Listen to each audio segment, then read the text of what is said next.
theme music that we don't have. I was like playing around with like if I could sing the theme music. Oh, that would be cool. Yeah, so I was like jamming by myself. What would it be? I don't know. I was like Brie and Anthony review. It was kind of like I was making fun of parroting a Zach Stone. It's gonna be famous as like Brie and Anthony review movies, making a podcast and recommending treats. I like it. Maybe a loyal viewer at some point can actually like record that. I don't know how talented you are in digital instruments. Yeah, I'm not. Listen, okay, so this has been a giant mess today. Yeah, so this has been a giant mess today. I've spent nearly 3 hours, around 3 hours, trying to figure out what the problem was with our audio, because we did a test run on the podcast the other day, and the audio, because we're working with 2 mics back and forth. I'm not an audio engineer. I don't know diddly squat about sound mixing. Diddly squat. I'm learning, though. I learned a lot about sound mixing in the last 3 hours. I don't know what I did to fix it, but it's fixed. We're living on a prayer here. And initially we were going to upload this and live stream it on Twitch, but I think we're growing past Twitch. I think we're just going to stick to the YouTube and Spotify. So that's where you're going to find us from now on. Sorry to the friends who wanted to watch us live.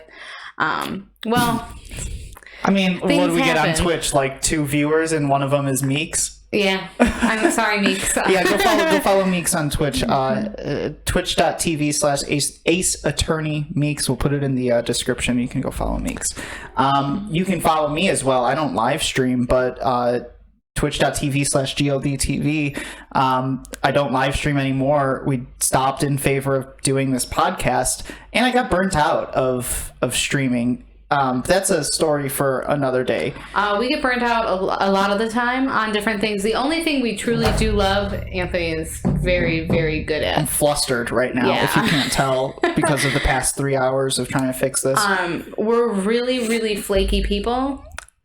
But we do like movies, and this has been something that we've been talking about for a while. So we're excited. We've been talking about doing a podcast for like at least since quarantine. I think quarantine was the first time where we were like, we should record a podcast.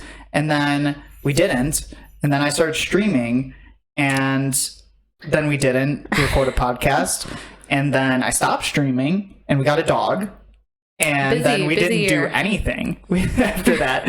Now the dog is roaming around the other room, so you might hear him jingle jangling, squeaking his toys in the background, because once again, we are not audio engineers. This is in our like little guest room of our house. You can tell the walls are quite barren. Everything looks very amateur, but you know what? We're having fun. Yeah. I like this. This is fun. So okay, Brie, why don't we get into it? First of all, let me ask you a question. What's your question? What scares you? You know what really scares me? Student loan debt. Because I got a significant amount of student loan debt. Yes, you do. To which, when we started dating, she said, one of the first things you said to me was, now your debts are mine. Or something like that. It's like, now my debts are yours. And I was like, no. But really, then we went to buy the house that we're in, and we found out that actually he has more personal debt, because most of my debt is under my mom's name. So shout out to Mom for taking on that financial burden for me. Mm-hmm. I still pay it, but it's under her name, so it doesn't show up on my credit checks. Sure. Thanks, Mom. Yeah. But student loan debt is quite terrifying. You just look at that big number and you see all that number that never changes. I was telling Brie this the other day. I pay off my a little bit of my student loans, at the halfway point of each month, and I swear to God, this number has not gone down. I'm gonna be completely honest with you. Like, I'm so glad for the forbearance of student loans, because I pay like $700 a month back. Mm-hmm. And I have a 20-year plan, so I'll be back. It's going to be a while. Scary. Scary thoughts. I'm like, I'm going to tell my kid, you go to a trade school, you're going to do a trade, don't go to college. That's so bad. But like, I went to school for teaching. You have to go to college to be a teacher. I love teaching. If any of my coworkers or my boss find this, I love teaching. I just, like, sometimes, like, I'm like, did I choose correctly? And that's a scary thought, too. Right? Because I'm like, I love what I do, but did I choose correctly? Like, this is a lot of financial burden for a job that doesn't pay well. Okay, let's get into what we're actually here for. I was going to say, like, some other stuff that scares me. I'm like, climate change scares me. We're going to be doing a lot of scary movies. So, yeah. We're here to talk movies, though. Yeah. And this is the review podcast, and you can see it as a play on words, so to speak. Review, we are reviewing movies, and also reviewing movies. Many of the movies that we're going to be talking about are movies that one of us has seen at least once. Important. And I think the end goal of all of this is to compile a list of our 100 best movies of all time. If we were to put all these movies in a time capsule, millions of years in the future when climate change has devastated the entire world and aliens, it was like we've never been here at all, and the next species comes, aliens, and they find this, they're going to say these are the best movies of all time. The mermaids are the ones who survive. Yes. And all of our movies on our list are going to be different, probably. We're each going to have our respective lists.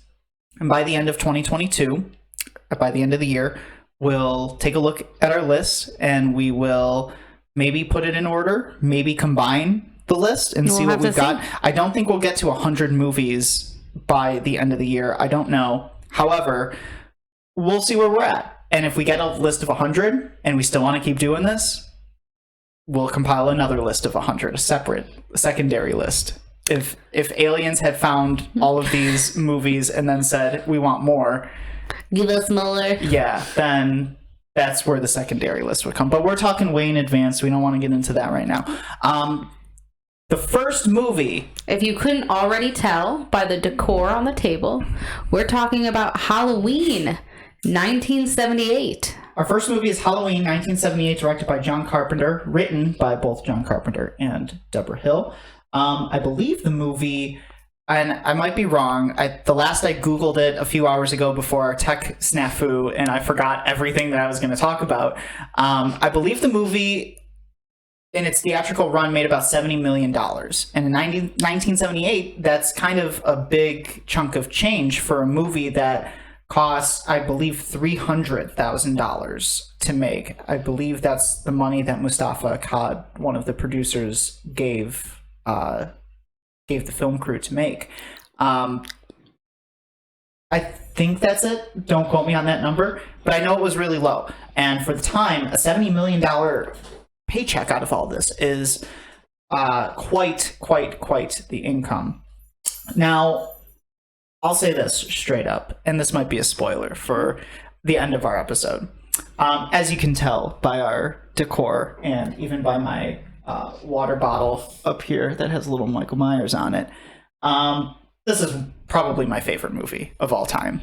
And this is not only a review of this movie for me, this is probably like the 30th or 40th review. Well, if we're going to be honest with our viewers right now, we're starting off with this movie and our engagement photos were done, and we have Michael Myers is in our engagement. We have a lot of love for this character, so this is where we wanted to start. And sorry, the dog is right here, and he has a squeaky toy. Yeah, he will come and bother us once in a while, but I can't control him. He's a good boy, though. He is a good boy. So you might hear some squeaking in the background. However, Halloween, 1978. This is probably our millionth time rewatching this movie. I think we watch it at least once a year.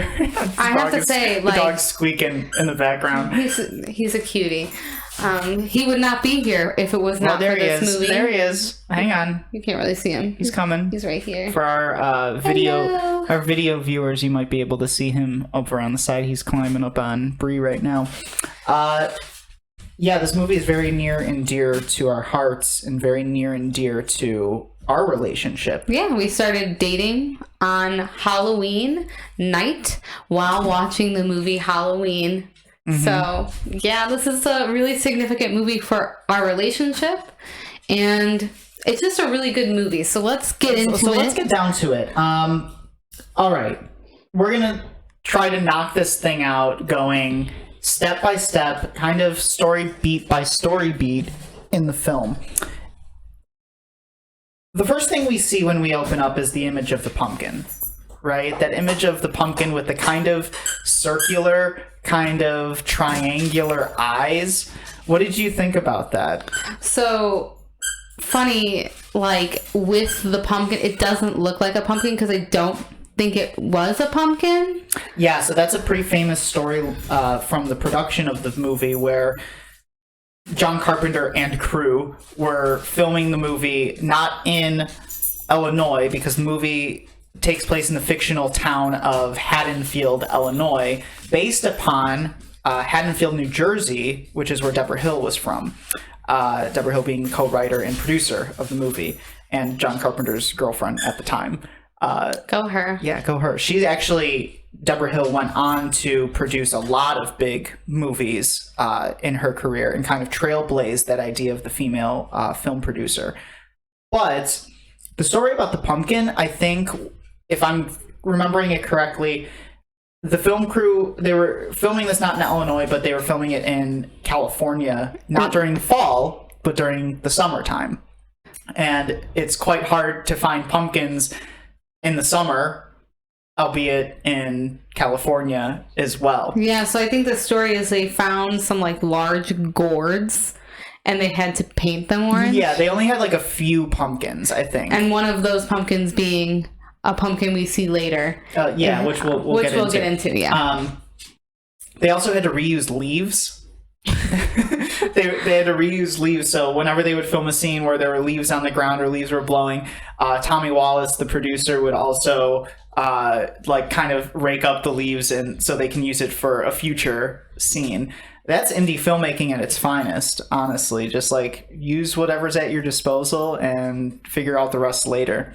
But we get to that opening shot of the pumpkin and the beautiful, beautiful, iconic Halloween music scored by John Carpenter, who at the time was in a band with producer Tommy Lee Wallace and the guy who plays the Shape, Nick Castle. They were in a band called and I'm trying to remember it, the Coupe de Villes. They were in a band called the Coupe de Villes, and they played like a lot of psychedelic music. But Carpenter was like really good with being able to score things. And from my knowledge about like the stories I hear about the production of this movie, it was like John Carpenter didn't even want to do it, really. The producers came to him and basically said, we liked your previous movie, Assault on Precinct 13, and we want to make a movie that's like really, really cheap. Because at the time they were filming, I think, Lawrence of Arabia. And that was like a big budget Hollywood movie, and they just didn't want to do it again. So the producer, I believe his name is Erwin Yablitz. I'm maybe pronouncing that incorrectly, but this is why I write down names, and I didn't write down that guy's name. I'm just trying to get it from memory. But he, I think, went up to Carpenter, and they hammered out a deal to make this movie. He said, I have an idea for a movie called The Babysitter Murders. And horrible name. Yeah. And Carpenter was like, okay. And he wanted to get his foot in the door, essentially. He wanted just to do something. And Carpenter had never seen himself as a horror director, a horror filmmaker. But he took this film and he wrote it in 10 days with Deborah Hill, his girlfriend at the time. And what I don't know what this writing process was like, but they've just created magic. It was lightning in a bottle, essentially. He loves that word. You're going to hear that probably multiple times. What, lightning in a bottle? Yes, you love that word. Do I say that often? Yes, you do. Oh, okay. I will point out anytime Anthony says something that he says often. Sorry, I'm also dealing with the dog because the dog. Yeah, the dog is trying to play with her right now. A dog is a mommy's boy. Before we dive in any deeper, let's just talk about the excellence that is that score, because it becomes iconic. It becomes like a sound you fear, and to this day, I mean, it's goosebumps. I gotta tell you, when I was a little boy, and I was a young warthog, my dad had just terrified me with Halloween because he was a big fan of the movie, and when I was maybe like 6 or 7 years old, he made me watch it for the first time, and it just terrified the ever-loving poop out of me. And so I didn't want anything to do with this movie. The mask was the thing that scared me, the mask and the music. So I didn't want anything to do with this movie when I was a kid. And my dad used to torment me with it. He bought a Michael Myers mask, and he had the music, the score, on a CD. As most dads do. Yeah, like I would be coming home from school, and he would, as I'm coming in, blast the score over the big speakers that he had, the big stereo that he had, and just would walk around the house with that freaking mask on. And it terrified me. Like, you would think that I would be like traumatized, that I wouldn't want to watch this movie anymore, but for whatever reason, I used those experiences and like overcame the fear, and now it's like my favorite movie. I understand that fear being like instilled in you young. I had a dad who thought he was funny too. Dads, you're not. I'm so sorry he threw it. Did he throw it on the table? Yeah, he did. Oh, interesting. Okay, so we get the iconic music, and then we cut to the opening with our like child hand that is actually a woman's hand. Yeah, this is a POV shot. This is a point of view perspective of somebody who, if this is your first time watching the movie, you don't know who it is, but we are in the perspective of somebody, and we're just walking around this house, and we're looking through the window, and we see this teenage girl and her boyfriend, you know, making they're getting frisky. Yeah, they're getting frisky, and we get that music sometimes where like the light turns off and you hear ding or whatever, which that again is scary. And I wrote this down as we were watching it because my instinct said you need to write some stuff down, where it's an excellent use of music to build suspense and to scare. I also wrote that down. Which sometimes movies do really right, and sometimes they do incredibly wrong. Yeah. Well, we're gonna talk, because if I don't know if this is okay to say right now, but we're gonna dive deep into the franchise. Oh yeah. Yeah, we're going into the sequels, and this is gonna be a criticism that I've had for a long time of the Rob Zombie movies in Halloween, where this movie uses music, like uses that Halloween score so well, and at the most opportune times. Rob Zombie's Halloween from 2007 uses it almost too much and at the wrong times. And then Halloween 2, Rob Zombie's sequel from 2009, I believe, like doesn't use it at all. So it's like it's the Three Little Bears, right? It's the porridge, not too hot, not too cold, somewhere in between. Yes. And this movie does an excellent job at using that music to build suspense. I also I made a note about how the movie is just shot really well, and I think the story behind it is that Carpenter used most of the budget for the movie on this like camera that allowed them to do those one-shot takes and would be able to like move around quickly. And it came to his advantage because that first scene that we have of who we figure out is young Michael Myers roaming around the house in that point of view shot is almost a one-shot scene, and it's a couple minutes long. Do you know the story behind that? I don't know, but I'm sure he'll tell us. I'm going to tell you. So the story behind that was one of their, I think it was shot over 2 days. There was the cast and the crew's final days of shooting the movie. That was the last thing they shot, was the first scene. And that scene where we get little Michael roaming around the house in that point of view shot, there's a lot going on behind the scenes that the crew was doing. This was the entire crew, and Jamie Lee Curtis was there as well, helping out. Essentially just going around and moving things and ensuring that the shot was taken in one go, and also that it was perfect because the lights had to be in certain places, the cameras had to be in certain places, the actors had to be in certain places. So it was everybody kind of like moving around the camera as to not get in the camera shot. And it was like this almost well-oiled machine of everybody just moving around in different places. And again, I say that's indie filmmaking at its finest. You just kind of do what you can and you create these makeshift ways of getting the shot. And it's so interesting that it was done that way, where we get this almost one-shot scene. And could you tell where it cut? Because the camera wasn't able to hold the film long enough for Carpenter to get the one shot all around that scene. So he had to cut somewhere. I remember, like, we're watching the movie. The first time I watched the movie, I did not notice this. But as you continually watch the movie, there's the scene where he's at the bedroom door and he's touching a toy that cuts, and then it's a sweater. Oh, I didn't notice that. And I thought it was when he picked up the mask. No. And put the mask on. Maybe it was the mask, or he put some toy or something on the ground, picked it up, and then when you cut back, there's something else in the spot. Yeah. And that's where you're like... I don't want to say you're wrong. I'm definitely right. I don't want to say you're wrong. Play back the movie. I don't want to say you're wrong. We'll go this back. Is the great part of being on YouTube is because now I am going to put that scene in. We're going to play that. I'm definitely right. I'll put it right in the middle. And you like can right take there. that to the bank. Oh, dude, that was my grandpa's catchphrase.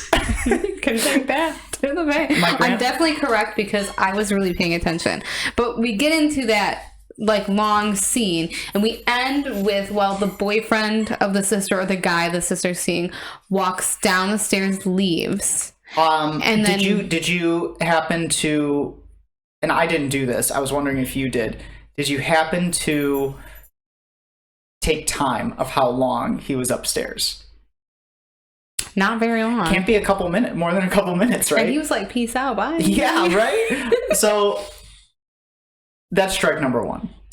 Strike number two is that when she said, like, you'll call me tomorrow, and he was like, yeah, sure. He got his rocks and he left. Like, boys, no matter the time period, too long. No matter the time period, boys are always trash. And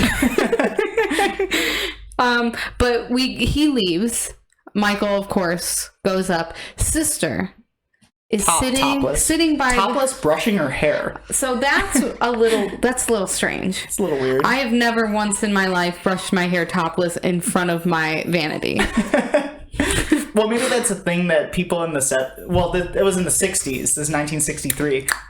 No. So that doesn't happen. Also, why is the dog is going crazy in the other room? We'll watch other horror movies from this like similar time period, and you'll notice like there is a lot of nudity in early film, especially early horror, and that's because they had more like lax like standards for. No, I would disagree. I would disagree with that. I would say this is maybe one of the first horror movies where we were showing things like that. the 70s is an era where there was a lot of firsts in movies. The first, like Psycho in the 60s, I believe, was the first movie to show a toilet. Not somebody using the toilet. No, but that's what I'm trying to say. I'm going to say that, like, in modern... I don't think that their standards were really low. Well, I think our standards are low now. Well, as I was trying to get in a word edgewise, nowadays in horror, like, especially horror that you'll see in many of the movies we'll soon review, probably, because, like, you're not going to see just perfectly perky, tops of women. You're not going to see it. But in all of those, like, early... like Friday the 13th, and yeah. The women have impeccable, like... Kudos to the actresses. Like cast, because I'm like, kudos to these actresses. I'm like, I'm not built like that. Essentially why I live in sweatshirts. But I wrote down sister topless ? And like not like initially screaming at Mike, get out of here, Michael. Well, she just goes, Michael. Like I'd be like, I have a brother. I have a brother named Michael. I would be like, Michael, get out of here!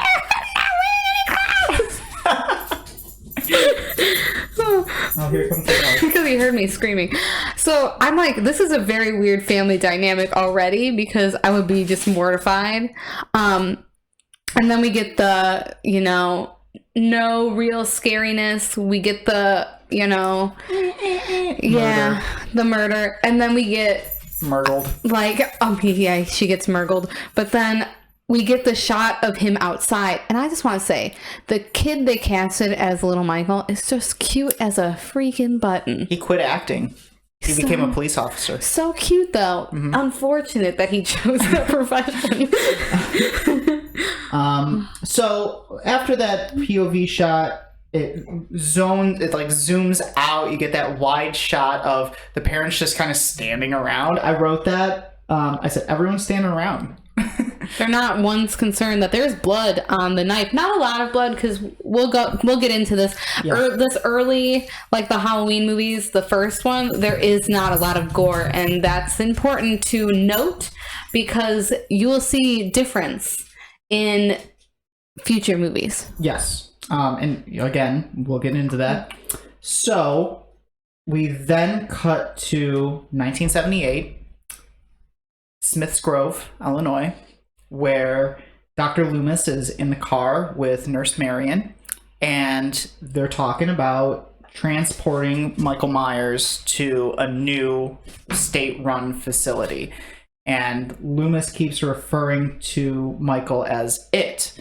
And the nurse says something along the lines of, like, don't you think we should be referring to it as him? And Loomis is like, if you say so. Which, we had this conversation before.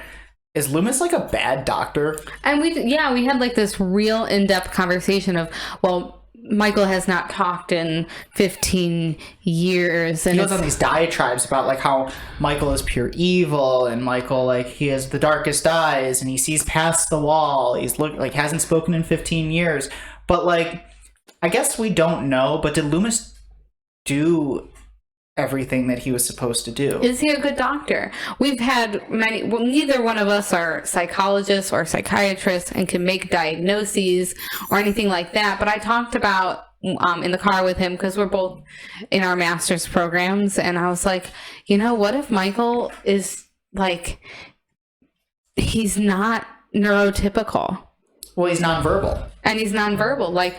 What if? And did he try to speak to Michael in a way that wasn't words? Mm-hmm. We don't know. So we don't know if he's an actual good doctor. Loomis having that idea, like, he's given up. Like, he's given up on Michael. And he's given up to a point where he mentions that they just keep him medicated. They just trank him all the time. They keep him heavily medicated. And I don't know. I feel like that's like your first red flag of like a bad doctor, is that somebody like just gave up. It's medical compliance and it's against the law. What? It's medical restraint and it's against the law. You're not supposed to do that? Yeah. Well, in the 1970s, I don't know if things were different. Yeah, you got me. But then we get to, it's a dark and stormy night. And they get to the facility. The sanitarium. And people are wandering around. And, like, that's the moment I would dip. That well, she wanted to. Let's get out of here. And he's like, no. And I'm like, he runs out of the car. I would literally dip. I would not even stop. She goes slow. She lets him out. I would full speed hit the gas, push him out while driving. You want to stay? You can stay. I'm outie, big guy. Yeah. I'm outie. Because what happens next? Michael jumps on top of the car and then smashes the window. Which he uses a wrench. He's got a wrench. So that's like one of the most infamous stories of the production is that he palmed the wrench and he smashes the window, and you can see the wrench in the shot if you look really closely. But if you're not paying attention to it, you're really not going to notice it. But they were like, we couldn't figure out how. This is our like 40th review of the movie. We're like, oh, there's the wrench. Yeah. And we've really gone into this. So the wrench is on the windshield. Michael, and I talked to him while we were watching it again. I was like, Michael didn't murder anyone right there. Had so many opportunities to murder. He did not murder. He grabs her face. Yeah. I don't know if he was going to kill her or he threw her out of the car, essentially. Like, he wanted the car. He wanted the car. He did not kill the nurse. He didn't kill anyone in the psychiatric facility. He just wanted the car. He dipped. And I even wrote down, I was like, is Michael a murderer? Or does he murder so that he can get something? Well, that is a murderer. Well, is he intentionally going to murder these people, or are these people standing in the way of something Michael wants? And that's mostly what I don't know, because Carpenter has in interviews always said like he hates when people try to psychoanalyze Michael, and he hates like the extended backstory and all this stuff, because what the movie was intended to be was just, this is a guy going around killing people. Yeah, and we see that as we go along. So, cut to, well, actually before that I wrote down something. Loomis gets out of the car and starts screaming like an absolute maniac. The evil is gone! The evil is gone! And I was like, alright, guy. Like, you gotta chill. I just find this like part really hilarious because I wouldn't stick around. Well, he was drunk. I know, but I just wouldn't stick around. Donald Pleasance was drunk filming that scene. Like, Donald Pleasance was drunk for a majority of the filming. That's because he thought he was too good for this movie, because he didn't think it was going to do well. And wow, most of their budget went towards the cameras and Donald Pleasance. I think anyone could have played that role. I don't know. I think Pleasance. Well, they initially wanted Christopher Lee, who played Dracula, also played Count Dooku in Star Wars Episode 2. Could you see him as having played Loomis? I could see any older male. Yeah. There he is. There's the boy. If you are watching on video, you'll see our dog sniffing around. He's sniffing Mothman. His name's Kaido. He's a good boy. 6-month-old dog. This really cute Mothman plushie I purchased at C2E2 this year. Mm-hmm. Anyway, not for you. So moving forward, we cut to Haddonfield, Illinois, and we have a very modestly dressed Jamie Lee Curtis, who's introduced to us, Laurie Strode. Jamie Lee Curtis, we are introduced to her, and she was not John Carpenter's first choice for this movie. Do you know who was? I don't, but I remember we watched like the background because we're nerds. We watched the background on this about how they were really telling him like, hey, like there's this young actress, she's really good. Let's pick up this Jamie Lee Curtis. She just came off of another movie. Like, she's really good. Fantastic choice with Jamie Lee. So they initially wanted the daughter of the actress from Lassie, and they were Carpenter was convinced of Jamie Lee because of her audition and because of the fact that she was the daughter of Janet Leigh, who played that initial character that gets killed in Psycho, the first Scream Queen, Janet Leigh.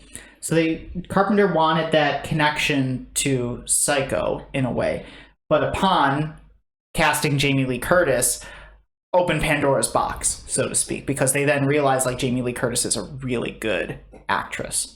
Did you notice anything about her hair? I wanted to bring this up like when we were watching it, but I'm like, I'll save it for the podcast. No, I didn't. So whatever they did, the story is that like whatever they did to her hair, like they blew it out or whatever, it like basically destroyed her hair. So there are certain shots where like her hair isn't as blown out or is maybe shorter. After she filmed Halloween, she chopped it all off, and then she went short hair for like a long time. I noticed while we opened the first scene, you know, I said, I hate her outfit.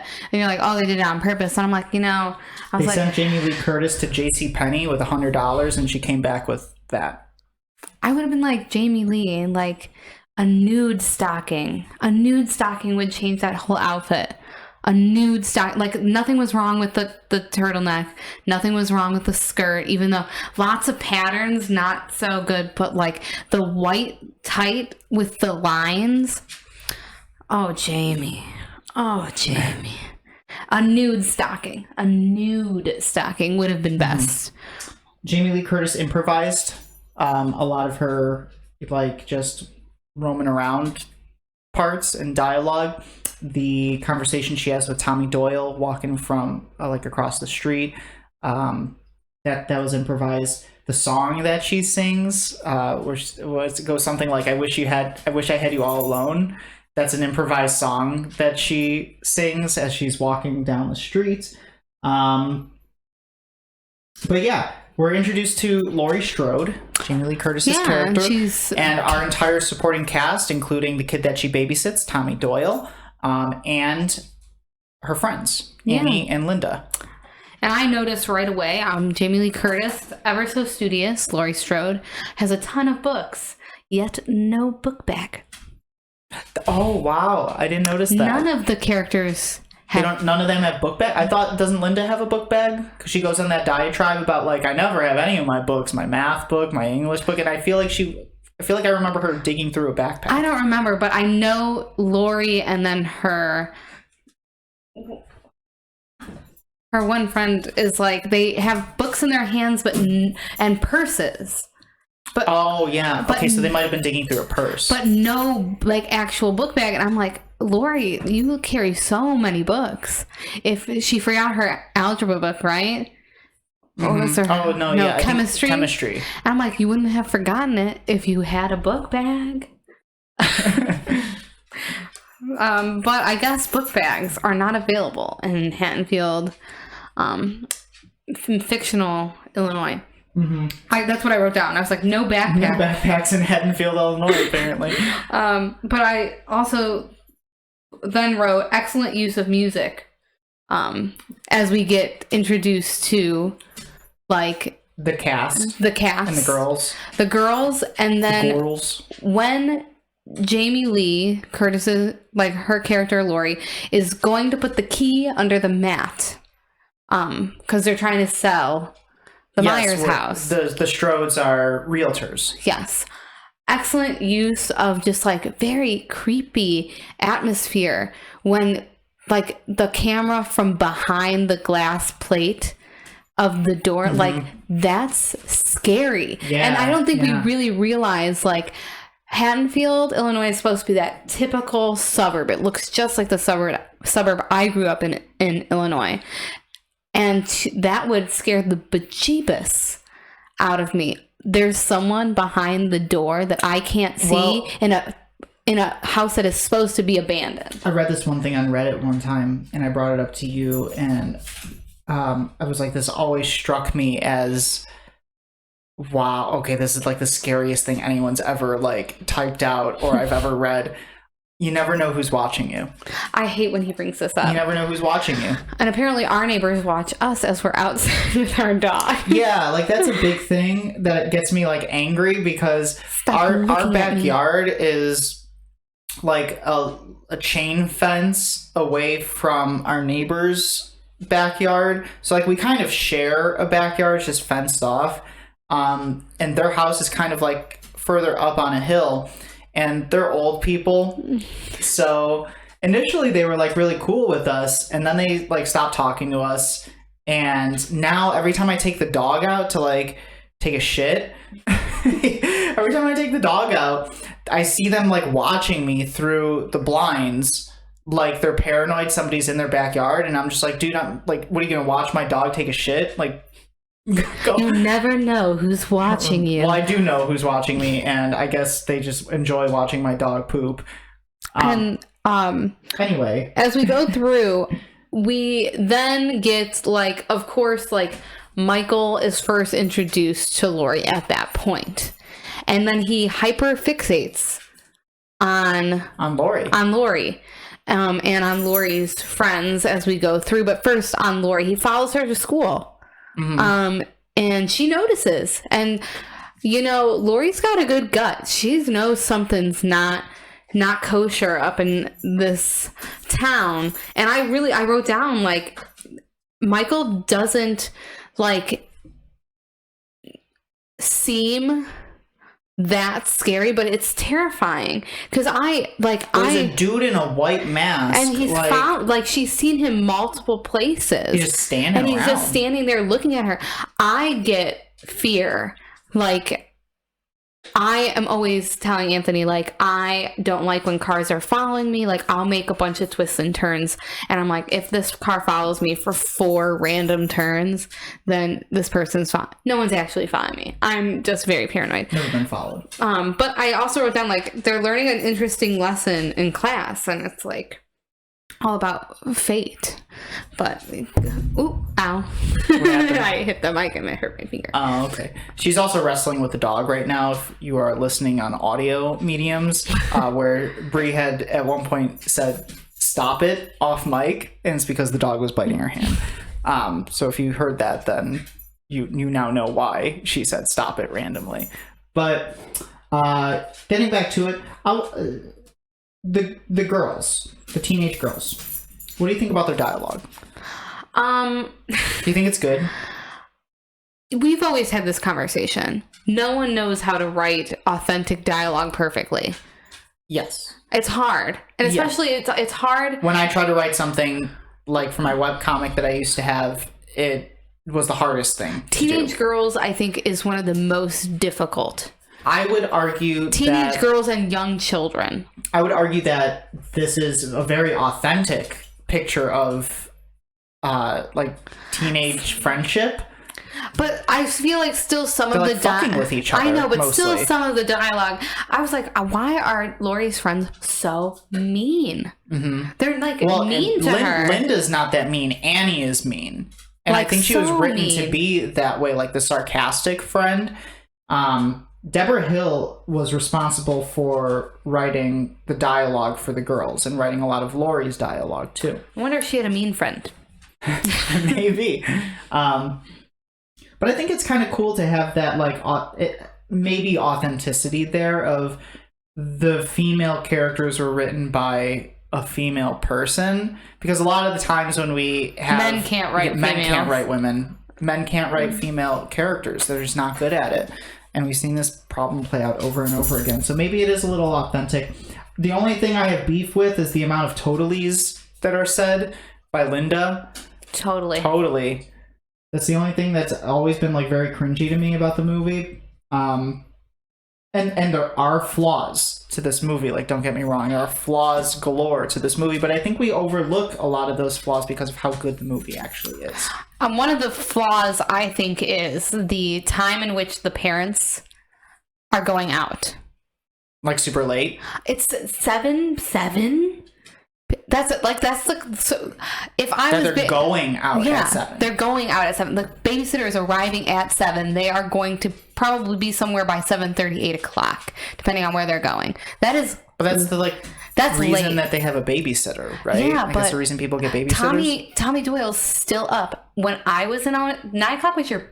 Like, 9 is the bedtime. He'd be in his PJs ready for bed. Like, he would only have, like, 2 waking hours before it was time to, like, go to bed. Mm-hmm. And usually, I don't know, maybe my parents are just real big squares. They'd leave at like, babysitter would come over at like 5 because parents would be back before 9. Like, I feel like they're just going out. And where are they going? Out, I don't know. Like, where are you going on Halloween as adults? Partying. But maybe? they weren't dressed like to go to a Halloween party. Well, do we ever see Laurie's parents? We don't see Laurie's parents, but we see, we don't even see Tommy Doyle's parents. We don't see any of their parents. No, we see the little girl parents. Yeah. So I said 7 is a little late for parents to go out. And then we have the scene where he shows up behind the hedge.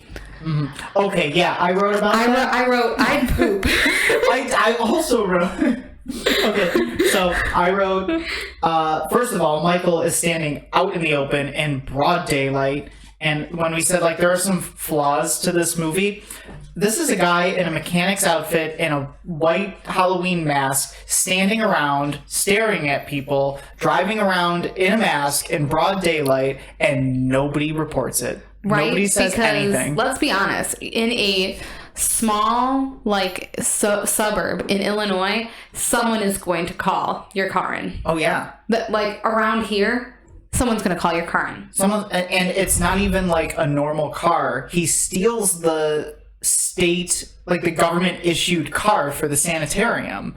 Like, this isn't a normal car. He would get caught so easily. I wrote down the the make of the car and the year of the car.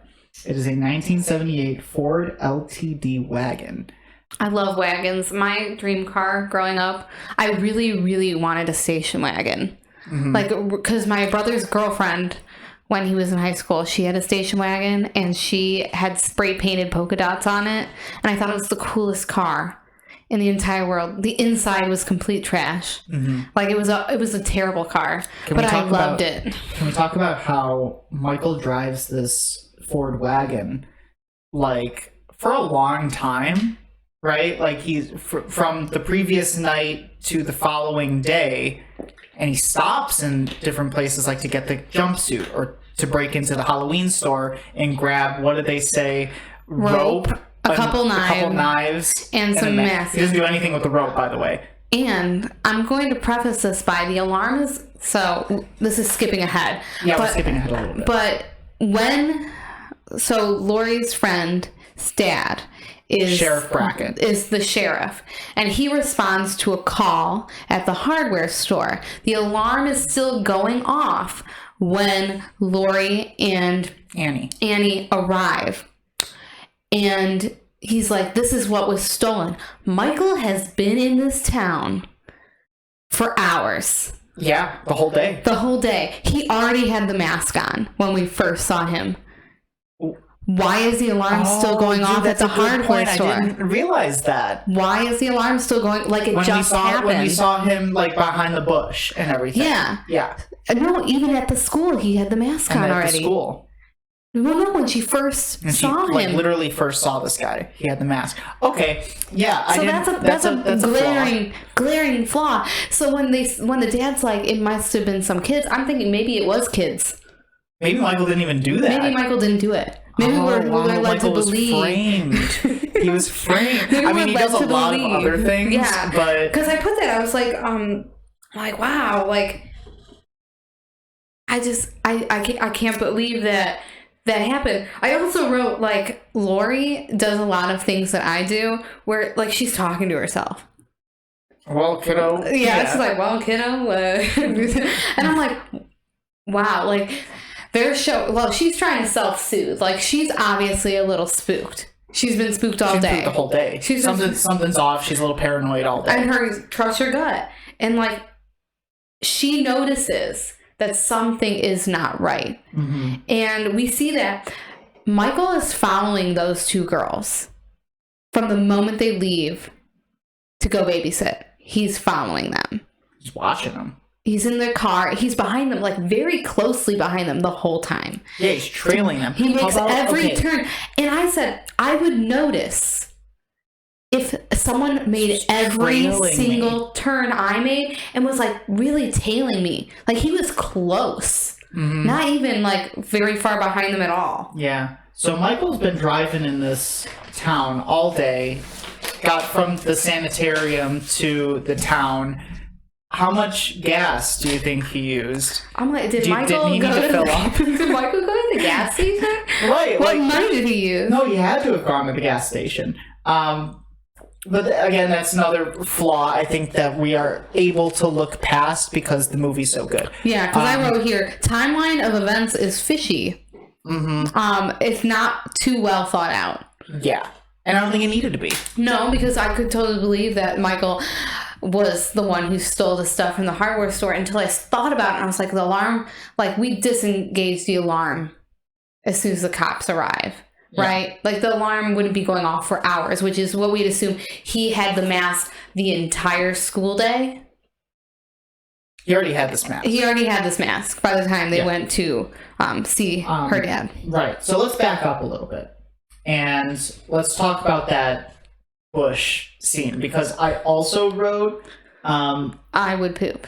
So they're walking, right? The girls are walking, and they're giving Lori some guff about, like, not asking Ben Tramer to the dance or whatever.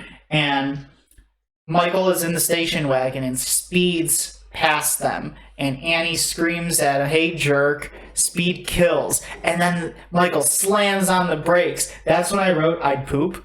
Because, like, if I yelled at somebody and then they slammed on the brakes and just sat there for, like, I'm a couple gonna die, seconds, probably. I'd be like, oh, shit. Like, I just really screwed up. Road rage is real, and people are scary. I think nowadays I get more scared because we're in a very, like, conservative area. Well, we're in the suburbs, and the suburbs are scary. We'll get to that. The whole point is, I think the suburbs are not scary. The suburbs were created as like a safe space, right? But we'll get to why the suburbs are scary in a little bit, like towards the end of this conversation. But we're still recapping the movie a little bit. Lori's singing to herself. She's walking. She sees Michael. She's walking with Annie. She sees Michael behind the bushes.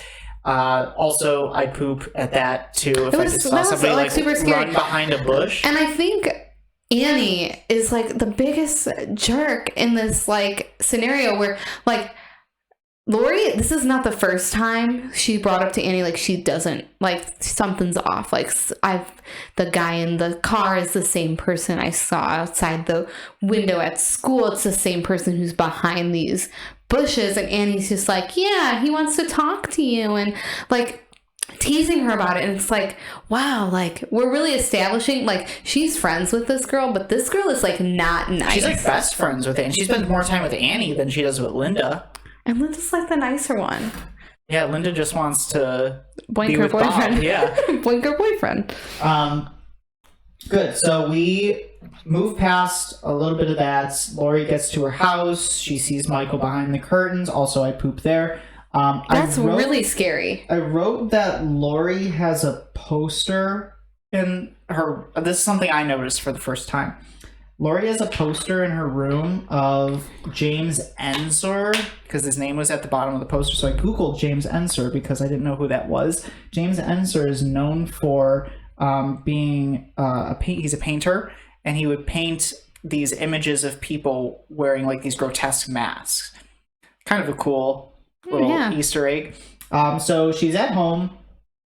I wrote on here, one of the things that I noticed, and I guess I haven't noticed this in how many times I've watched the movie, there are so many shots of them walking.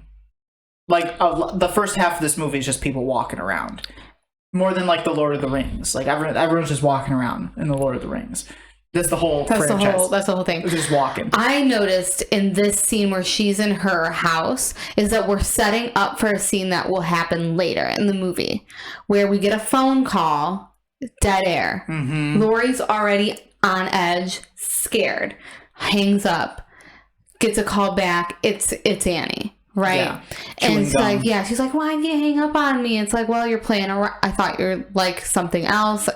She's like, oh no, I was just playing around. I couldn't talk. And so it sets up for a scene that we'll talk about later. Right. But I think that's a very important establishing like phone call, because we know now Annie likes to play on the phone. And that's important. Also, if I saw this man who I've seen multiple times outside my window, I would definitely call the police. I would call the police. And I poop. Yeah, like big old poop first. poop. But like that would be really scary, and I think that's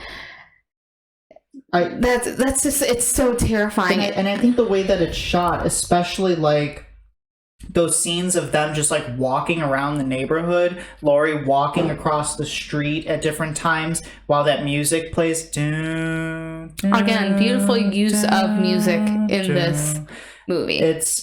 I think it's so effective in being able to build tension and just being like, oh my God, like we're not getting to the action, but we're building that suspense of this is the town that we live in, and it can be scary if the right circumstances are applied. So those long following shots, because a lot of the way Carpenter films this movie is in long tracking shots, and that's a very good way to build suspense and build tension, because you're waiting you're waiting for something to happen, so that by the time something does actually happen, it makes it all the scarier. And that's part of something we had talked about a long time ago, where I had listened to, I can't remember the writer who was talking about this, but this one writer was talking about the use of like a jump scare. And he's saying that a lot of modern horror movies use the jump scare in horrible ways, because what you're really supposed to be focusing on in a jump scare is not the jump itself, but what comes after the jump. Because the physiology and the psychology of the audience is that for that 20 seconds after a jump scare, the audience member is the most susceptible to whatever happens afterwards. So if you have like a cat jumps out at you and it scares you, and then you don't do anything after that, you've misused your jump scare. But if you have Michael, showing up out of the bushes, and then after that he like enters the building, I don't know, you've then used that jump scare effectively in creating that sense of dread and that sense of tension in your film. And I think Carpenter does this very well, especially in building that sense of dread with those shots. Then we cut to like Dr. Loomis. He comes to the sheriff. He's saying like, this guy is here. I know it. And the sheriff's like, okay, should I notify everyone? And Dr. Loomis is like, no, don't warn people at this point. Do you think that was a good decision? I wrote down no, because we as the watcher know that he's killed at least two people. Yeah. At least. And the people in the town, they don't know. Well, Dr. Loomis, he missed the one. So he... Oh, yeah, the dude that he stole the mechanics Yeah, so from. he knows of 0 deaths, but we as the viewer know of 2 deaths. But the people in the town, if they would to know anything, it would be 1. Right. But as right now, that's 0. I don't think they know of any deaths Michael caused. So there's a dangerous person out there that they're saying don't worry anybody with. And I think that's the wrong decision, because even when we get to that part where they're at the hardware store and Annie is talking to her dad, like, not only are you the sheriff of this town, but that's your daughter, like, roaming around, and there's this psychopath out there. Yeah, and like, we're not... Wouldn't you want to say, like, hey, you should probably, like, go home? And they're not, so... Like, I can't tell you what's happening, but maybe you should go home. How many times has that happened? I'm kidding. 4 times, yeah. So one of the things about the suburbs is like that sense of security where no one locks anything. No doors are locked. No cars are locked. There's that trust, right? We got warned about that when we bought our house in the suburbs, where lock your stuff. Our realtor said, there's sometimes there's like car jackings, or like people will break into cars, and he's like, it's mostly because people don't lock their doors, or they keep their garage opener like in plain view in their car, so people like break into the car. And that's a problem that a lot of people have in the suburbs is you don't lock your stuff. You don't lock anything. I grew up in the city. So, like, my whole thing was, like, you got to lock your doors. So I grew up in the suburbs, and, like, our front door was always... open? Unlocked. Unlocked. Now, so, as our neighborhood has begun to change, my parents do lock the door. So now I have to use my key every time I go visit my parents. It's just a good habit to get into. I always make sure that, like, you know me, every time we are about to, like, relax or go to bed, I always make sure the doors are locked. Yeah. But it's a very, like, suburban thing, and I think now it's not so prevalent because of, like, the nature of just suburbs aren't as safe as we believed they were. Back in the day, there was that sense of security in the suburbs, so no one was locking anything. Well, and you'd think that they would want at least to let people know, hey, we should be vigilant in locking. There is someone, we don't know if they're dangerous, but we just want you to be locking your doors, or at least call your daughter who's babysitting and tell her to lock the doors. And also think of the context that this movie was written and filmed in. This is 1978. This is the era of the serial killer. Son of Sam just got caught in 1978.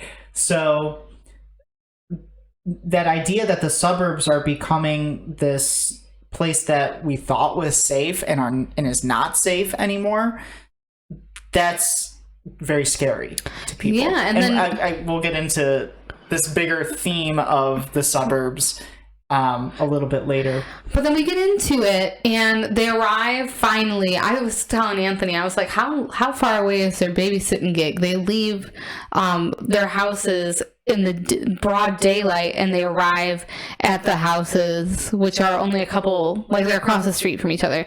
And it's pitch dark outside. I know it's supposed to be 7 o'clock is when they were told to be over, but we're getting there, and we have, of course, the girls are not babysitting together. They're babysitting two different children in different houses, and we have Annie. Linda is not babysitting. No, Linda's not babysitting, but she's going to take advantage of Annie's having the house by themselves. Yeah, and the parents really not noticing that teenagers are hanky-pankying in their bedrooms. But anyway, we get into it, and Annie is making popcorn, and she spills butter on herself, and she full-on nude, practically, except for pantaloons, in the middle of the kitchen.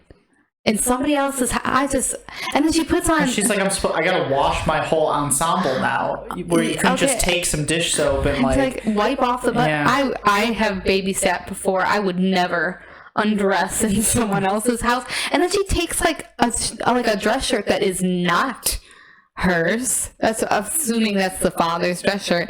And then she does a load of laundry for just her shirt. Just the two things. And pants. And she puts in, a ton of detergent for just like practically two garments, the shirt and the pants. I'm like, why? Because she's not wearing a bra. She's just wearing Do you think she knew how to do laundry? I don't think she's ever done a load of laundry in her life.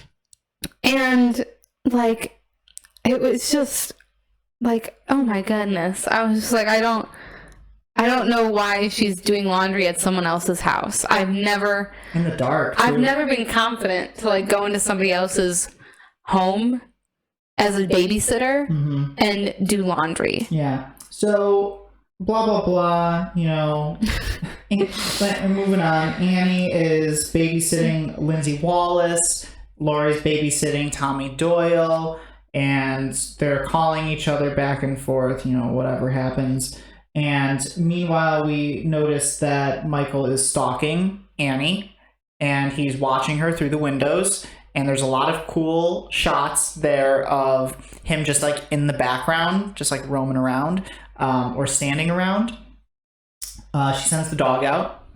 And the dog, poor dog. The dog whimpers and unfortunately does not make it. There's another scene that happens. I can't remember if it's before or after the Annie scene, but Loomis is hanging around the Myers house because he's convinced that... It's before. It's before. He's convinced that Michael is going to return to his house. So Sheriff Brackett and Dr. Loomis go into the house and they see a dead dog. And Loomis says something... I wrote this down. Loomis says something like... he must have gotten hungry. Which is like a very subtle way of saying Michael eats dogs. Raw, yeah. Which we can either say maybe. We don't know. I mean, he has to eat something, right? Like, right, but he's like, a human wouldn't being. it make sense to like go to a Burger King or something instead of like going and taking someone's dog and like taking just a furry bite out of it? I mean, yeah, chomping on it. Like strange. Yeah, it was weird. After the Loomis and Sheriff Brackett thing, we get into the Annie scene, and Michael's stalking her, and she brings Lindsay over to Lori. Because she wants to go pick up Paul. Her boyfriend. And once she goes and leaves to pick up Paul, she gets in the car, and unfortunately...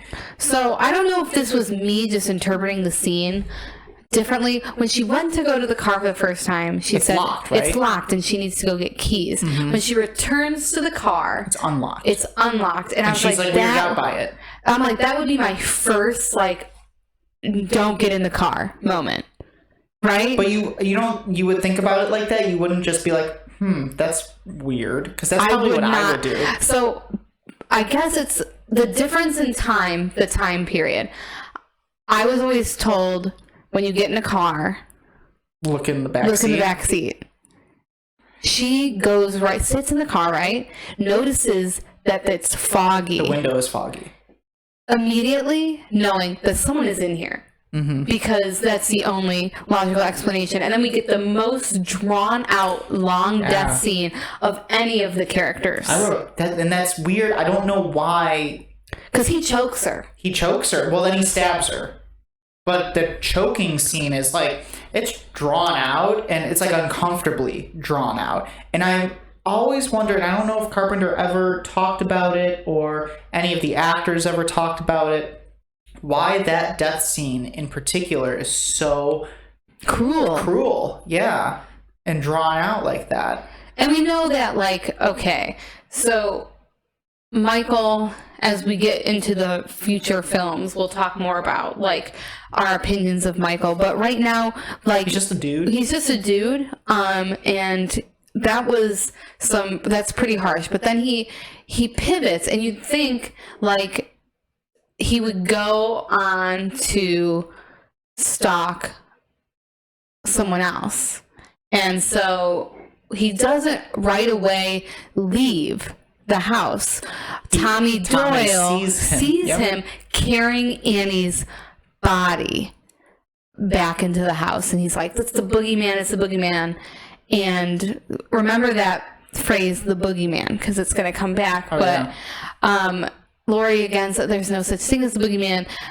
You're frightening, you know. She's like, you're scaring Lindsay. And Lindsay's like, oh yeah, there's totally a boogeyman. And I looked at Brie and I was like, if I was Lori, I'd be pissed. Like, whose side are you on? I just tried protecting you, Lindsay, and now you're going to be against me? Like, what the hell? So we get this, and she has one of the cruelest of the deaths. But then we transition to the scene with Linda and Bob. So Linda and Bob come over. They notice something's up right away, but they go and ignore it. They're like, the lights aren't, no one's here. The lights are off. We want to. But they want a boing. Yeah. So they walk into somebody else's home, start making out on the couch, and Michael, he's there. And he's got his peepers out, and he sees what you're doing. Very much a parallel of his sister's death at the very beginning. So her death is very similar to what we'll see that happened at the beginning of the movie. So they go upstairs, they boing. Did you notice how long? It was very short. It was very short. Yep. And, like, she's into it. I was talking to him. I was like, you know, it isn't that good. Like, because he was the only one. Sure. She did not. No way. Yeah. No way. So, and he just rolls right off, and, you know, she lights a cigarette. Get me a beer. She lights a cigarette for both of them. She says, you want a beer? But then she tells him, you go and get it. And then we have unfortunately, the demise of Bob. Yeah. And this is so. I get one of my criticisms of this movie, and I think I'm thinking about it too much because I don't think the people who made this movie were considering this like at all. Michael's strength fluctuates during the movie, so like when Michael is strangling Annie, it took him a long time to do that. But then Bob's getting the beer. He's able to hoist. Bob's getting the beer, and Michael pops out of the closet or something and pushes Bob against the pantry and stabs him and raises him up so like he's hanging with the knife inside of him. And I'm like, it takes a tremendous amount of strength to be able to I don't even think it's possible. Lift up a man, which I would assume heavier than you. Probably. Michael's not a big dude in this movie. Probably heavier than I am. So Bob's probably like 180. Yeah. Around 170, 180 pounds. He lifts this man up, shoves a knife. Do you know how hard it is to shove a knife through a human being? Like to a point where it has to stick him into the wall, which we already talked about. It wouldn't happen because the knife was not long enough. You would need like a sword-sized knife to do what he did to Bob, and the knife is not far enough in or not big enough because a human sternum, a human all the way around. We're thick. Even a thin man, even my friend Anthony right here, you could not stick a knife through Anthony and then have that much left of a knife to stick him into the wall. Knives aren't that big. They're not that big. So right off the bat there, I'm like, something's a little not right. Little story about this. Michael, for the majority of the movie, is known as The Shape, and he's played by Nick Castle, one of John Carpenter's good friends. Nick Castle he never intended on being in the role of The Shape. He wanted to be on the set to help John Carpenter because he eventually wanted to direct movies and he wanted to see how a film crew worked. But Carpenter convinced him to don the suit and to don the mask and be Michael Myers for a majority of the movie. So on like day one of Nick Castle being Michael Myers, he asked John Carpenter, "What's my direction?" And the scene was Michael walking across the street. And Carpenter said, "Don't act, just walk, don't think." And that's the direction that he gave Castle throughout a majority of the movie. And it makes so much sense that that's the direction you give somebody who's playing Michael Myers, is like, don't think, just walk. Just walk, just react and walk. And one of the only times he gave Nick Castle direction was in the scene with Bob and Michael tilting his head back and forth, kind of like admiring the work. You know? And then we get to the more interesting part of Michael, where he dons the sheet and glasses, the sheet over to pretend to be Bob, and it's like he's kind of like messing. Michael torments his victims. He's tormenting. This was a big criticism of the 2018 version, or the sequel, the 2018 sequel, where there was this scene where, and we're going to go into this when we cover the 2018 one, but Michael drops the teeth in front of the bathroom stall when the podcaster is there.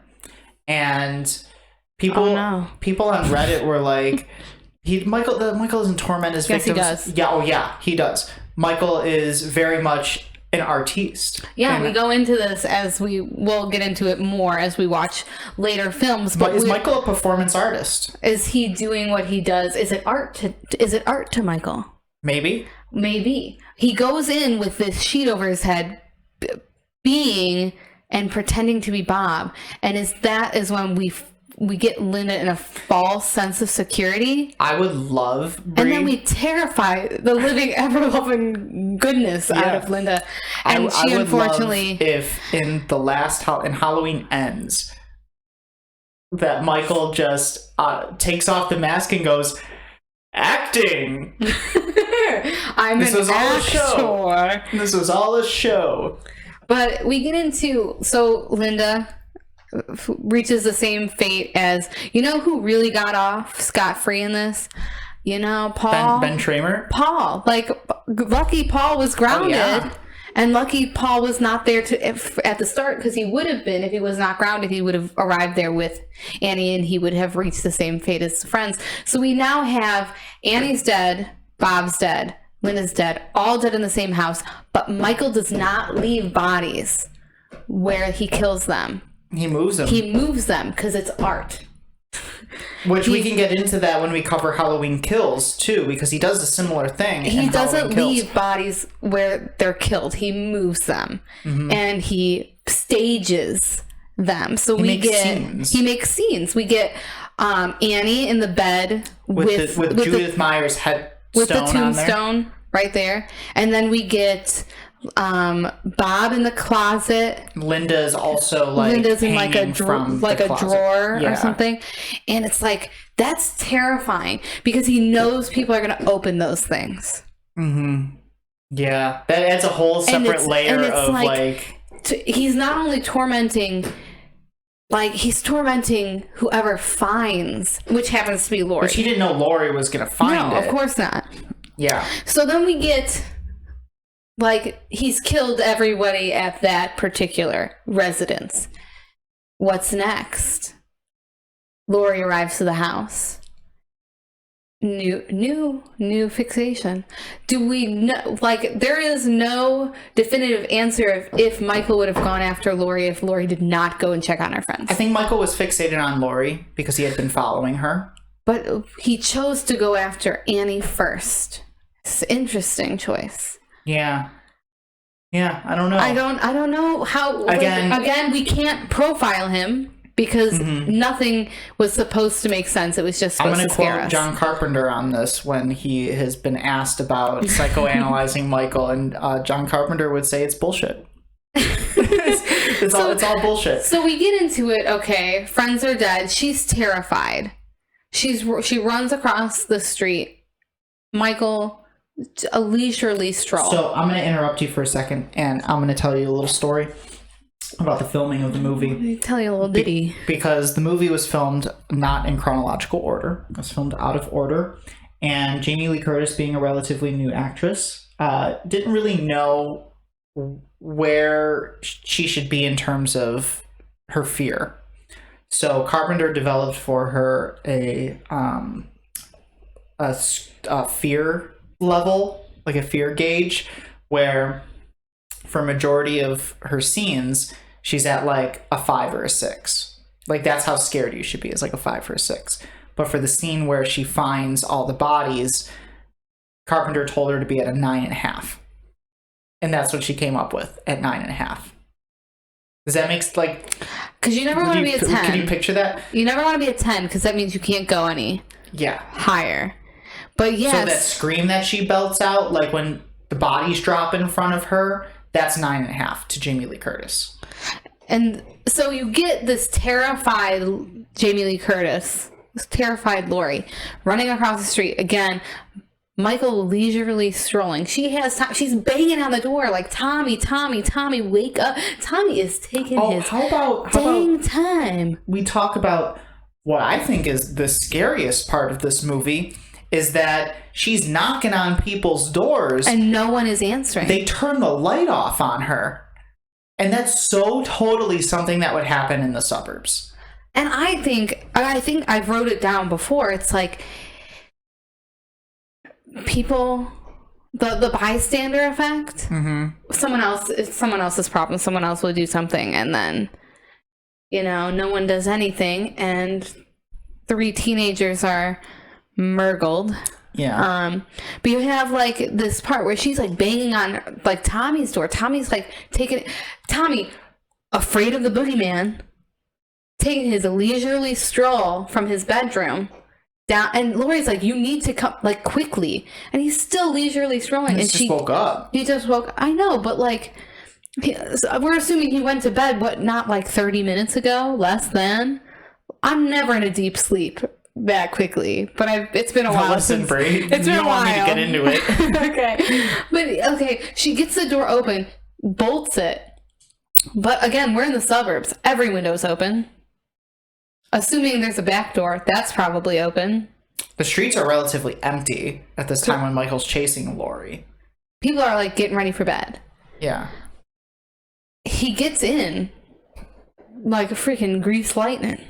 Well, she gets in the house and she locks the door. She tells the kids to go upstairs. She tries to get on the phone. The phone line's cut, and she notices the window is open or the back door is open, wherever it is. But he had to have slipped in like a ninja. I said grease lightning. Yeah. And to have cut the cord for the phone. Right. This man is an octopus. I don't know how he did that in that short of time. He's an octopus. Then Laurie's like, she's in front of... Well, first she's behind the couch. Then she's in front of the couch. And Michael's actually behind the couch. That doesn't make too much sense timeline to me. of events. Yeah. But she stabs Michael in the neck with a like fireplace pick thing. Yeah. And he collapses. She thinks he's dead. She runs upstairs. She gets the kids. Oh, was that the boogeyman? Oh, well, I killed him. And then he's behind her. The kids yell. And then Michael and Laurie have their showdown where Laurie hides in the closet. But she does something that's really smart. She's a smart protagonist. What does she do? Did you catch it? When she runs into the room before she goes in the closet? She opens up the door to the balcony to try to create the illusion that she jumped off the balcony. You know, that is a sign. They always say in scary movies, everyone runs upstairs. That's the worst place to run. There's a limited amount of space upstairs. But if you were going to run upstairs, open as many doors as possible. Mm-hmm. So you can be anywhere. You know, and it gives you a better chance, you know. Would I choose closet? I don't know. Well, that's why we need to create a hidey hole in our house. We need to we need a panic room. We need to like cut out like a slice somewhere. Like, ooh, over here would be perfect. But but like a place where like the panic room, like where no one can find you in there. Because terrifyingly enough, where are people going to check? Closets, under beds, like behind doors. Like, I mean, I am a great hider. Once never found in a game of hide and go seek to the point where I had to out myself as I'm right here. I hid behind the pillows in my parents' bed, like straight across the backboard of the bed. Mm-hmm. No one could find me. No one could find me because they had like several stacks of pillows because you know, like white moms and like the amount of pillows that are on a bed. Right. Yeah. No one could find me. They were looking for me for quite a while, to the point where they gave up and they were yelling for me, and I still was not moving. I was going to wait till no one was near where I was so that they couldn't, so I could use that hiding space again because no one could find me. So maybe she should have done that, but also Jamie Lee Curtis is a lot taller. Behind a mountain of pillows? A lot taller than my 5'1" self. So she hides in the closet, and she again does something that's very smart, is she takes a wire hanger and fights back. She fights back, which is, in that situation, like, I feel like that's a smart thing to do. Fight or flight. Yeah. Michael breaks through, and she pokes him in the eye with the wire hanger, and then he drops the knife and she stabs him. At that point, she thinks he's dead again, and we get that iconic like sit up, look at her, then get up, and they have a fight. They have a little tussle, and she rips off his mask, and that's one of the first times we see Michael's face. Meanwhile, Dr. Loomis shows up. Deus Ex Machina, Dr. Loomis. Shoot. Shoots him a couple times. He falls off the balcony. And then we get that terrifying shot of he's there, cut, he's not there.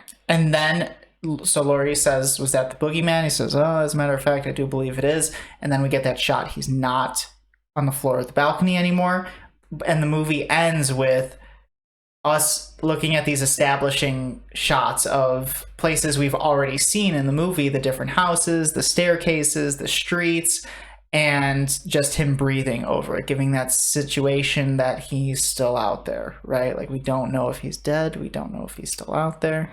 And I think, like, at that point, it's just more terrifying because it's an open-ended movie. It's an open-ended movie which eventually gets closed as we. I know, but does it get closed? We'll talk about the newest. Oh my! Like, we're gonna super dissect the different timelines of Halloween and the directions that they've gone in. If this was a one-off movie, it would be terrifying because at that point you're thinking the boogeyman is still out there, and this is the first time where we really get that breakdown of like suburbs are it's scary in the suburbs. Yeah, and this is where I wanted to get into it because this is the first. This movie is a lot of firsts, and why it's so good is that it's simplistic.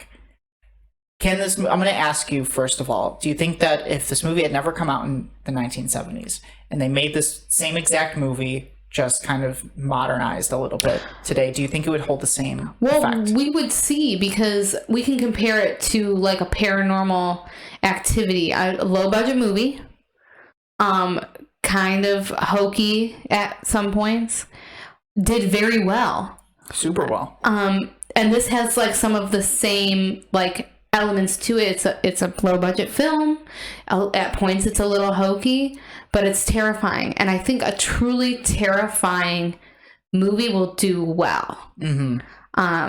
But we got to question why it's so terrifying. There's so many answers to why this movie is scary and why this affected people the way it is, down to the music, to the character of Michael Myers, to just the fact that we are in a time period where the suburbs are traditionally seen as this safe place, like we were talking about earlier.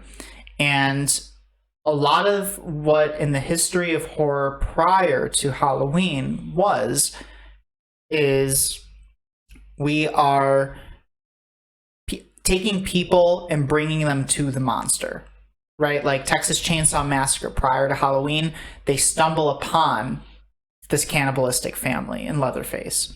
Dracula, they stumble upon the castle. But this is where the monster comes to you. Yeah. So like these people, Michael Myers inevitable, right? Like there was no stopping their confrontation with Michael Myers. There was nothing they could have done to prevent their confrontation with Michael Myers. Because he's coming there. You're not going to him. And that's scary, right? This area that we would traditionally see as being a safe haven, being quiet, is now unsafe because the monster can come to you. And I think that's what makes this movie truly terrifying, is the simplicity of that concept. This isn't a movie about supernatural. Then we don't get into the supernatural until later, and to quote Carpenter again, it's bullshit. But we'll get into that again when we get into the sequels. But this isn't the supernatural. This is just some kind of like, yeah, this is just a crazy dude with a knife stalking babysitters, and he's coming to you. Murders. And I think it's terrifying for, like, I know growing up, like, lock your doors, check your back seat. Like, I remember even running up the stairs to the basement after you like click the lights off, booking it up the stairs as fast as you can. There's a shift in now we're afraid of the dark, because Annie walks around in that movie outside, no fear, pitch, like it's dark, walking from the house to the laundry area in the back, not afraid, like not thinking there's anything looming in the darkness. Now we're afraid of what goes bump in the night, because now something can come to you. And this movie has a long-lasting legacy of changing the game with horror, and there are so many copycats of this movie. Not even the idea of having a serial killer that really doesn't have a backstory, really doesn't have a character. It's kind of faceless. But the idea of holiday-themed horror movies, like you had Black Christmas, I don't know if that came before or after, but Valentine's Day, a whole bunch of other stuff that came out after this. Friday the 13th, I would argue, is a poorly done copycat of Halloween. Don't you dare insult Friday the 13th. You know how I feel. I'll fight. Yeah, but I'm going to, because Jason Voorhees is a poor man's Michael Myers. But no. And we can say, you know, there's no two characters have quite stood out and stood the test of time like a Michael Myers and a Jason Voorhees. Mm-hmm. Jason Voorhees came after, but both characters have transcended decades and remained scary. Why does a movie like Halloween? I don't know if Friday the 13th stands the test of time. Maybe, but why does a movie like Halloween get so much critical praise, and Friday the 13th is very shallow in its character development? Like, I would say Laurie, Annie, and Linda are all pretty developed characters. Like, you get a sense of who they are. Can you name any of the Friday the 13th characters? We talked about how... I forget what conversation we're having, but that in Friday the 13th, the star is Jason. Is the bad guy. Yeah. You root for the bad guy. And that comes later. We'll talk about that when we talk about the sequels to this movie. And in Halloween, you're rooting for Laurie. You're rooting for... Right. You don't want to root for Michael Myers. You don't want to root for Michael Myers, but because there's no character development in the Friday the 13th, you root for the villain. And we'll talk about that, because we will go into... I will make him review Friday the 13th. Okay. Because, you know, I'm a big, like, Jason Voorhees. Like, I love the Friday the 13th movies. Super fan. I mean, obviously, we love Michael Myers here. We're big horror people, but we have a lot of horror stuff all around our home, and it's year-round, not just during the Halloween season. But this film... in particular, it stands up. It will stand up, continue to stand up. One of the scariest figures in horror, and it's so simple. It's like, you want to, like, if I'm any filmmaker at this time, I'm smacking myself in the face saying, why didn't I come up with this? It's so simple. It's easy. It's inexpensive. I'll end on this. A couple of stories about the production of this movie, because you know I love me a couple of stories about the production of this film. Michael Myers is played by 5 people, potentially 6. 5 people over the course of the movie, mainly Nick Castle playing the Shape. He's played by Tommy Lee Wallace, the producer of the film, in some scenes. He's played by Tony Moran, who was the face actor for Michael. Because Nick Castle didn't want his face to be on film. And he is played by Deborah Hill when... She's the kid hand. She's the kid hand, yep. And he's played by Dog Handler when he kills the dog, and Lester. we were watching the movie, reviewing the movie with our dog, and I was like, you can tell that the dog was not hurt or scared because our dog didn't react to this. And he loves when dogs are on TV. He didn't react negatively to any of the noises that the dog was making. So they did a good job, because to a human ear, I was like, oh no. But to a dog's ear, they're like, what? And it's rumored at one point that John Carpenter himself donned the mask, but that's never proven. If I was directing this, I would totally don the mask. Tommy Lee Wallace would go on to direct Halloween 3, which will be an interesting one for us to go into. Nick Castle would go on to direct some other movies that I can't remember the name. He was, direct some stuff. I'll get back to that when I Google it later on. But Deborah Hill goes on to produce a number of big movies, and John Carpenter goes on to direct many horror movies, claiming the title Master of Horror. And Jamie Lee Curtis struggles for a little bit after this movie. She struggles to find work. She was often worried about getting typecast because Janet Leigh was typecast after Psycho, and she kind of was for a while. She was typecast in a lot of crappy horror movies. And but she did a fantastic job in Freaky Friday.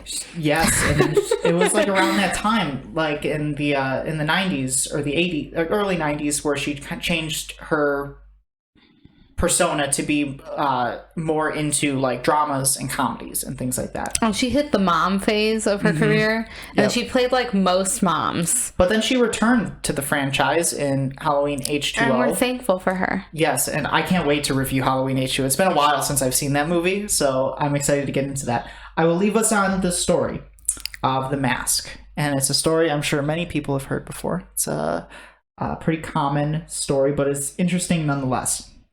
There were 3 options for what to get in terms of the mask, because Carpenter sent Tommy Lee Wallace out to a Halloween shop, a mask store, and said, just pick something up that is faceless, because we want Michael Myers or the Shape to just be this faceless creature. So Tommy Lee Wallace was initially going to get a Richard Nixon mask, like one of those caricature Nixon masks, but then they didn't want it to seem like Halloween was like a political commentary or a satire or something.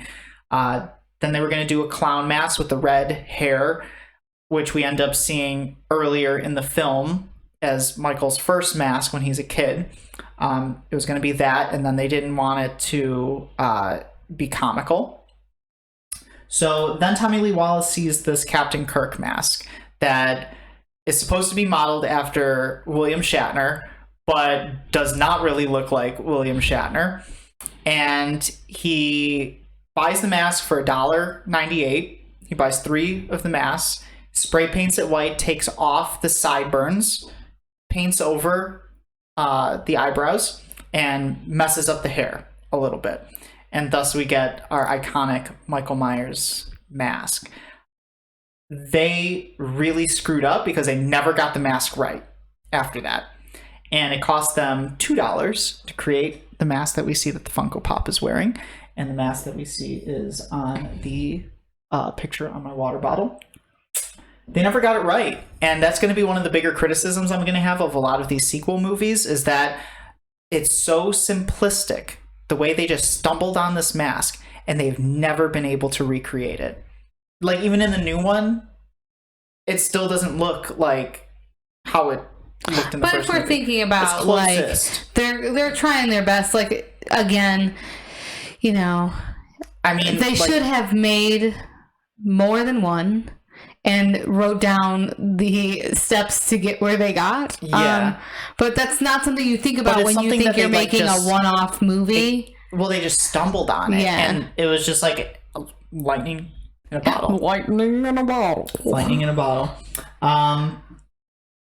William Shatner never knew that the mask was based on his likeness until years later. He met John Carpenter at a Comic-Con. And what do you think was William Shatner's reaction to John Carpenter saying, "Hey, where's my money?" Nope. He said, "Oh, okay." like did not acknowledge Where's Carpenter my money? at all. That's my likeness. He did not acknowledge Carpenter at all. If you're watching this movie after we've just spoiled the entire thing for you, hopefully you've seen this movie before. It's worth a worth a watch. It's worth a review. It's worth a review. Maybe you want to review. If we told you something that you didn't know before you watch this podcast, please let us know. Like, that's something or if we missed anything that you think is important, because I don't want to miss anything. Yeah, super important. If I'm right, give us some likes. That scene at the beginning, the first cut, the toy or mask, and then the cut to the sweater. I'm right. And we're going to go watch that right now. So, lastly, before we get out of here, Brie, would you put this on a list of your top 100 movies of all time? I totally think I would. I think it'd be high up. I think it would be definitely not the first best movie, because we all know that nothing is first until we go through all of them. Yes. I would agree. I think that this deserves a place on the list, and it's right that our first episode is a movie that we put on the list. Now, when we get to the sequels, might be a different story, but we will get there. we forgot a segment, an important segment. Oh, if Brie's you Treats. are wanting to watch this movie and review it, I have some options for you. This is Brie's Treats. Usually we're going to have it at the beginning, but we forgot. I recommend, like, pop yourself a good bowl of popcorn with the movie theater butter. If you could get one of those old-timey ones where you put it on the stove and it pops Jiffy like that, Pop. Jiffy Pop, get some of that. Also, some pumpkin seeds you're going to want to get. If you can't get them, they're not in season right now. You can't go out and get a pumpkin and carve it and get the seeds out. Go get some pumpkin seeds, toss them in some olive oil. You need some seasoning salt, pepper, garlic powder. With the olive, make sure you saturate in olive oil. Roast them in the oven at 375 until they get to a dark brown color. Don't burn them. They're delicious. Anthony can attest. They are delicious. And I eat them every Halloween. Yes. Because we do carve a pumpkin. We tried our darndest to make the pumpkin from the first scene It of got this movie. moldy. Yeah, our pumpkin molded. That was super weird. We didn't even put it outside. We didn't put it outside. I suggested we put it outside. Anthony did not want to. I didn't want the squirrels getting it. So it got really moldy in our kitchen. It was really gross. Yeah. It fell apart. It was really gross. It started, leaking and everything. Yeah, we made a critical error in the construction of the pumpkin, and its nose and lip fell off. So we'll try again this coming Halloween. But I hope you enjoyed our review podcast. So we'll be back next week with Halloween 2. Electric Boogaloo. I wish that's what the subtitle was. We'll be back with Halloween 2 as we end. Please throw us a like, throw us some comments, throw us some, subscriptions on the YouTube. You can always follow us on Instagram at review_pod. I think that's what our Instagram. We'll put it into the description and the podcast notes. Follow us on Instagram. I run the Instagram. However, he'll probably give it to me because I am better. I probably will. The idea is to give some updates as to when our schedule is going to be when we're dropping episodes. We'll probably try to drop episodes weekly, once a week. If we get super ambitious, maybe more than that. We're gonna try to not overwhelm you with the amount of Halloween. My first instinct, we might break it up. Yeah, we're gonna have to break it up because my first instinct, I don't want this to be a Halloween podcast for 2 months. And then part of my inspiration for wanting to start the podcast was to talk about the Halloween movie. So we'll get there. We might break it up in between here and there. We're gonna break it up with stuff Brie wants to talk about. Follow us on Instagram, review_pod. You can follow myself on Twitter at GLDTV1. And you can follow Brie on Twitter as well. I think it's crispy leftist. Crispy spelled like crispy, and leftist like the political ideology. We'll put all of the links down in the description and the podcast notes. Great. I think we're knocked out for today. So high five. We got to go take care of a dog. So exit music. And Mothman says goodbye.